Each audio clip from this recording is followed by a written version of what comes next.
Les derniers échanges de tirs entre Israël et l'Iran étaient une défiance directe aux efforts de paix voulus par Donald Trump.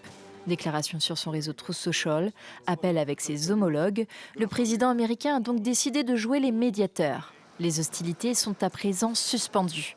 Benjamin Netanyahou l'a confirmé dans une allocution télévisée après avoir échangé directement avec le président américain par téléphone.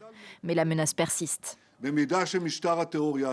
Si ce régime terroriste commet l'erreur de reprendre ses attaques contre nous, nous répondrons avec toute notre force. Car l'État d'Israël a un droit absolu à l'autodéfense et nous l'exercerons autant que nécessaire.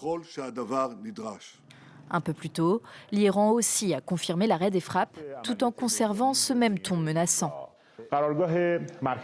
Le quartier général de Ratam al-Anbiya a souligné dans son communiqué que si les agressions et les actes malveillants se poursuivaient, notamment dans le sud du Liban, des mesures bien plus sévères et plus écrasantes s'ensuivraient.